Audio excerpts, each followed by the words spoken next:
Здравствуйте, в эфире информационный выпуск Амшикшара. Сегодня в программе позитивное представление Абхазии в российских СМИ. Президент принял известного российского журналиста Сулету Кусову-Чухо. Кролики и удавы и привет от Сурюпы и на сцене Абхазгосдрамтеатра. Фестиваль «Стоянка человека» начался с премьерой. Чтоб сельчане не рисковали, абхазские спасатели изучают вопрос восстановления подвесного моста в Сху. Президент Абхазии Рауль Хаджимба принял генерального директора Центра этнопроблематики в СМИ при Союзе журналистов России, активного общественного деятеля на Кавказе Сулету Кусову-Чухо. На встрече, в частности, обсуждалась необходимость расширения позитивной и объективной информации об Абхазии в российских СМИ. Сулета Кусова много лет занимается проблемой кавказофобии и исламофобии в федеральных СМИ России. Публикует статьи о Кавказе. Одна из создателей общественной организации «Кавказский дом» возглавляет Северокавказский фестиваль «Кунаки». Одна из авторов проектов, направленных на создание положительного образа кавказцев. Президент Абхазии, в свою очередь, подчеркнул необходимость продолжать развивать тесные контакты с братьями из Северного Кавказа. Рауль Хаджимба также выразил сожаление, что ряд российских СМИ продолжает называть Абхазию непризнанным государством. Глава государства принял приглашение принять участие во Всероссийском фестивале СМИ в Дагомысе. На фестивале СМИ «Вся Россия», где собирается 2000 человек, и где был явлен высочайший интерес к Кавказу, как давне любимому России региону, который почему-то в общественном сознании был сведен, помните, тогда 90-е, да, и 2000-е, к злобному такому региону, террористическому, мешающему обустройству России. И мы создали, собственно, с благословения всех коллег-журналистов, мы создали Кавказский дом, общественную организацию. Как у вас сложится, так будет зависеть, в общем-то, ситуация значительно на Северном Кавказе. У нас действительно, тех, кто занимается политикой, много говорят, много знают, но вот именно нашу жизнь, как она складывается, как трудно решать многие задачи, наверное, не всегда это понятно нашему окружению, то есть за пределами Абхазии. Честно говоря, иногда вызывает удивление, и не хочу говорить больше, когда российские журналисты пишут об Абхазии как о государстве, которое не признано.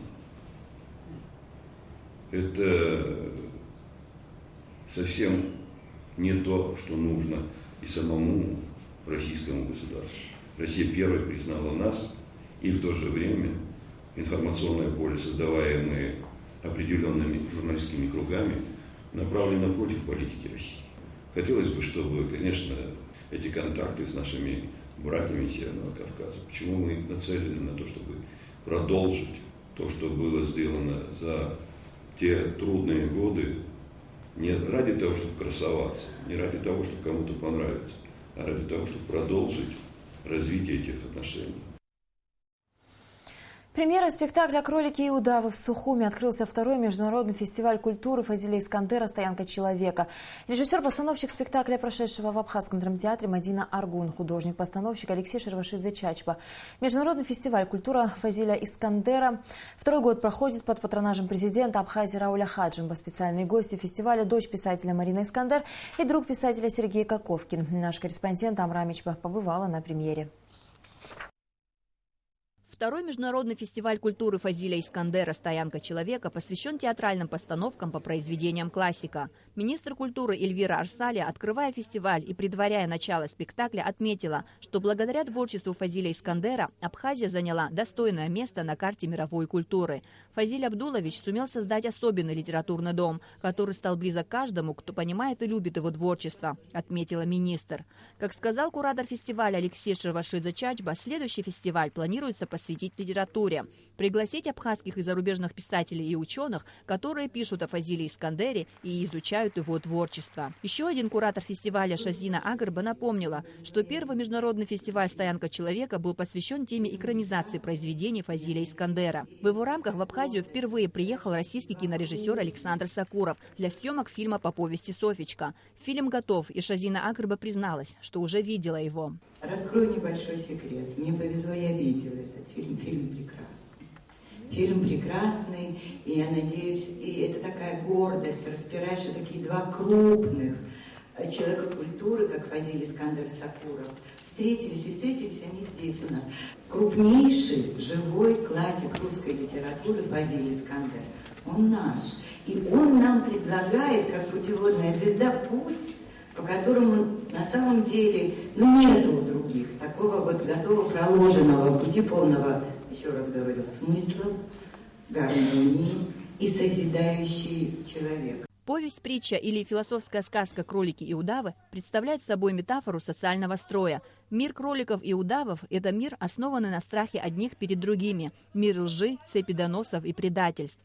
Загипнотизированные страхом кролики даже не пытаются сопротивляться, когда их проглатывают удавы. В спектакле задействовано 19 актеров Абхазского драмтеатра, и почти каждый из них исполняет по 2 роли – кролика и удава. Актерам приходилось не только менять костюмы, но и перестраиваться психологически, играя совершенно противоположные роли. Надо сказать, что спектакль «Кролики и удавы» был дипломной режиссерской работой Мадины Аргун, но нынешняя постановка в корне отличается от предыдущей. Кстати, текст классика звучит на абхазском, места были радиофицированы. Повесть «Кролики и удавы», как никакое другое произведение, поддается сценическому воплощению, считает Мадина Аргун. Даже несмотря на то, что при переносе философской сказки Искандера в форму пьесы приходилось быть изобретательными, чтобы придать ей соответствующее оформление. Каким образом можно изобразить на сцене процесс проглатывания удавом кролика?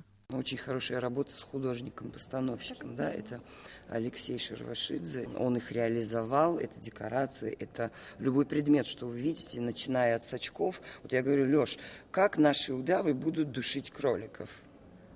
А давай сачки, да? То есть была такая очень творческая работа, правильная работа, грамотная работа режиссера с художником. Произведение Фазиля Искандера интересно театральным режиссерам. Зрители же всегда сравнивают, насколько режиссер, сохраняя свою творческую индивидуальность, смог перенести на сцену неподражаемый литературный язык Фазиля Абдуловича. Думаю, что Абхазский театр можно поздравить с этой премьерой.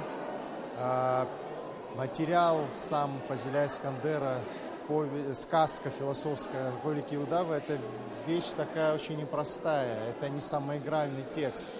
Здесь нужно было режиссеру поймать вот эту образность текста, продемонстрировать ее и на этой основе выстроить спектакль. Это было, мне кажется, очень сложно, но ей удалось, Мадине Аргун удалось это сделать. Спектакль смотрится очень хорошо. Великолепная работа сценографа Алексея Чачба-Шервашидзе. Очень емкая, очень выдержанная, со вкусом большим. И я думаю, что этот спектакль станет украшением репертуара Абхазского театра. Следующий показ спектакля «Кролики и удавы» состоится в Абхазском драмтеатре через 10 дней. Амра Амичба, Бесланч Хинджерия, Абхазское телевидение. В рамках второго фестиваля культуры Фазиля Искандера «Стоянка человека» в Сухуми состоялся показ телеверсии спектакля Московского академического театра сатиры «Привет от Сюрупы». В числе зрителей были и наши корреспонденты. В столице Абхазии проходит ежегодный фестиваль культуры Фазиля Искандера «Стоянка человека». В рамках второго фестиваля проходят постановки спектаклей знаменитого писателя. На малой сцене Русского драматического театра была показана телеверсия спектакля Московского академического театра сатиры «Привет от Сюрупы» по пьесе «Думающий о России и американец». Режиссер, заслуженный артист России, сценарист Сергей Коковкин. Спектакль, который с большим успехом шел на сцене Московского государственного театра сатиры. Сегодня временно его нет в репертуаре, но зато у нас есть прекрасная возможность показать телеверсию, тем более с такими актерами, которые всех очень любят, это Шервинт и Державин. У нас была идея привести сам спектакль в рамках культурных сезонов в Абхазии, России, но, к сожалению, он сейчас не в репертуаре временно, и поэтому мы с удовольствием приняли возможность показать хотя бы телеверсию спектакля, тем более сегодня она будет в таком вот авторском представлении. Сегодня здесь присутствует сам режиссер спектакля, заслуженный артист России Сергей Борисович Коковкин. Как признается сам именитый режиссер, идея постановки спектакля родилась в семье Фазиля Абдуловича, а если быть точнее, у его супруги. Она и предложила Сергею Коковкину взяться за это непростое дело, на что он без колебаний согласился. Мы приступили к работе в театре сатиры с блистательными, наверное, вам известными народными артистами, значит, Александром Ширвинтом и Михаилом Державиным. Работали мы полгода, достаточно серьезно. Много привнесли, даже Фазиль удивлялся, потом он говорил: это у меня написано? Я говорю: нет, это у нас написано. Вот. И привлекли даже американцев, чтобы какой-то акцент был у Михаила Державина в роли американского слависта. И когда мы, в общем, этот спектакль выпустили, он имел очень большой успех. Блистательный дуэт Ширвинт и Державин, русский и американец, разговаривают о России. Первый о ней все время думает, второй все время ей удивляется.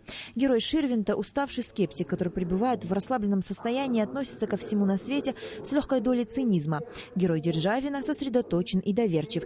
Первый постоянно подкалывает второго, а тот недоумевает, пытаясь разобраться в законах устройства мира и причинах глобальной несправедливости. Американец хочет понять психологию русских людей, проникнуть в тайну загадочной русской души. А вместо этого узнает, что население России делится на думающих о России и ворующих. Причем первые в свободное от раздумий время тоже немного подворовывают. Тонкий юмор вкупе со своеобразной постановкой пришлись абхазскому зрителю по душе. Спектакль, по-моему, великолепный. Конечно, Фазиль Искандер – это такая глубина, и все всегда очень актуально. Хотя этот, конечно, спектакль не новый.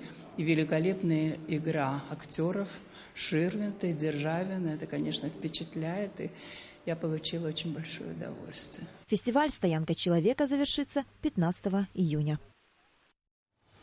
В Гагарском районе произошла авария на высоковольтных линиях электропередач ПСО-220 и БЗИП-220, вследствие чего был обесточен весь район. Один из очагов аварии находится на линии, ведущей из России, что не позволяет подать электричество оттуда. Повышение температуры способствовало тому, что опустились высоковольтные провода. В труднодоступных местах со сложным рельефом произошло касание, повлекшее замыкание. Проблему усугубили возросшие нагрузки на сеть. Оперативно прибывшие на место аварии 2 бригады РУП Черноморэнерго провели работы по очистке трассы линии электропередач и устранению аварий. К 17 часам энергоснабжение Гагарского района было восстановлено. Завершаются ремонтно-восстановительные работы на реке Дгамщ села Кутолы Чумчирского района. Река изменила русло, и в этой связи образовались пробоины на 3 участках балластной дамбы. Государственное предприятие «Абхазберегозащита» произвело работы по регулированию русла и восстановлению дамбы за неделю. Как сообщил директор госпредприятия «Абхазберегозащита», госкомпания «Пснергылара» Константин Тарба, руководством республики было поручено устранить пробоины в кратчайшие сроки. За 7 дней были отремонтированы 3 участка протяженностью 180 и 70 метров. Высота дамбы 6 метров. Полностью работы завершатся в течение 2 дней.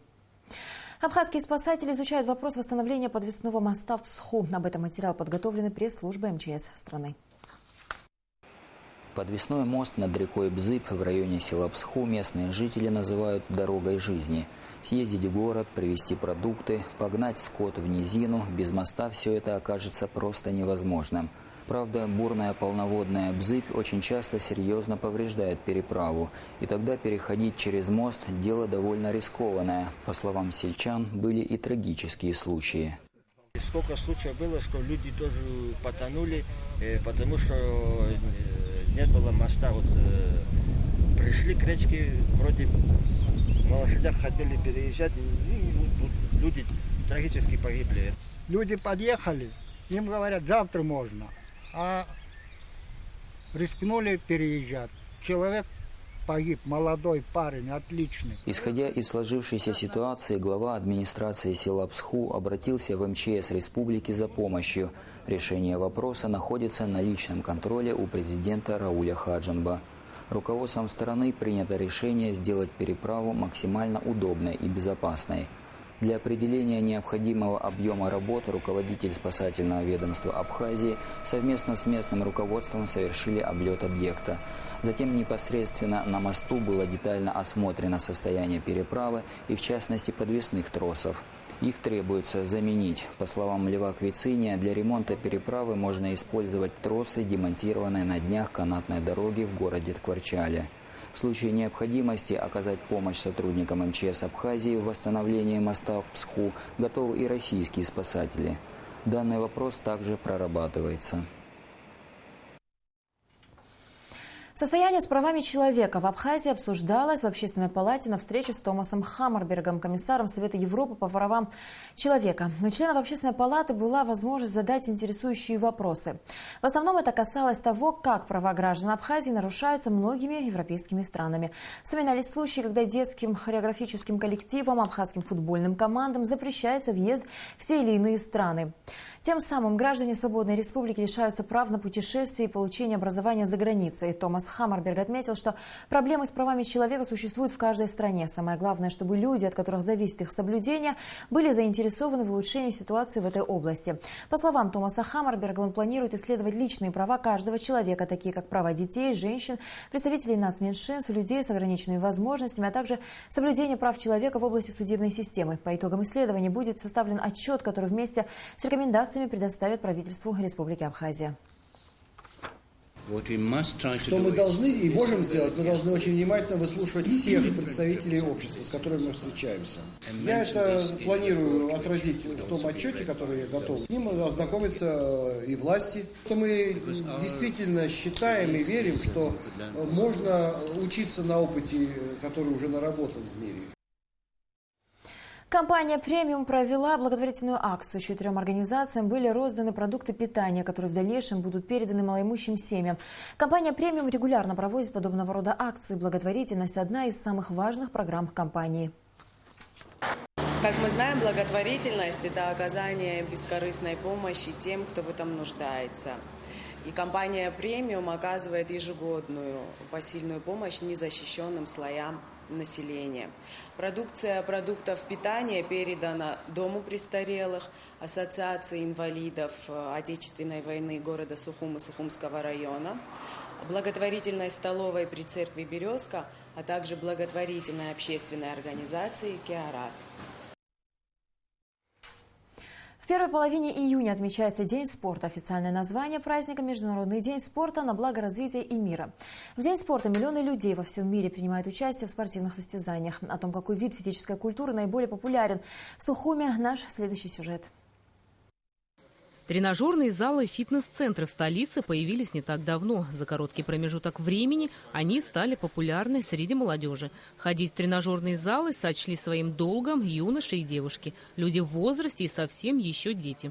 В фитнес-центрах поправляют свое здоровье, укрепляют мышцы тела, заботятся о том, чтобы выглядеть красиво. Меня радует то, что девушек очень много ходит. И самое главное, это разного возраста. То есть и молодые, есть и постарше. И многие сейчас действительно взяли за свое здоровье. Посещение тренажерного зала – это, естественно, фигура, красота. Но самое главное – это здоровье. Здесь мы приводим в порядок свои мышцы, тонус полностью. И после этого мы не только красивые, но и здоровые.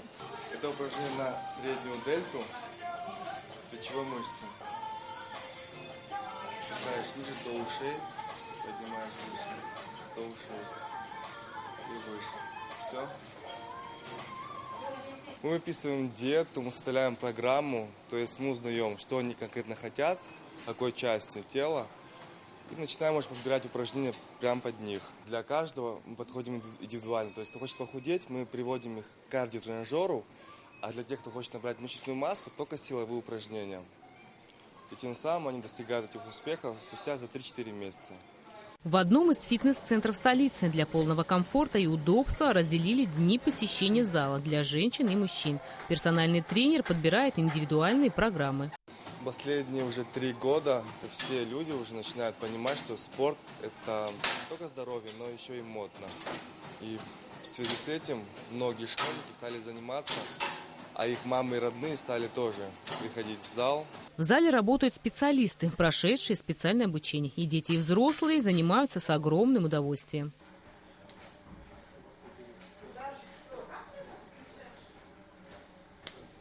Ну и, конечно же, для тех, кто после спортзала хочет провести время на свежем воздухе, появилась возможность взять себе и детям велосипеды на прокат на набережной Сухума. Ведь не просто говорят «в здоровом теле здоровый дух». Рената Шакая, Беслан Джинджолия, Абхазское телевидение. И в завершении выпуска о погоде.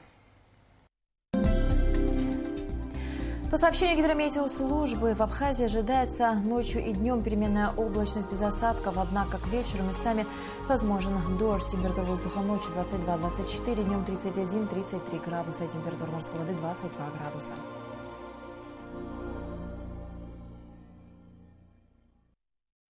На этом наш выпуск завершен. До скорых встреч в эфире.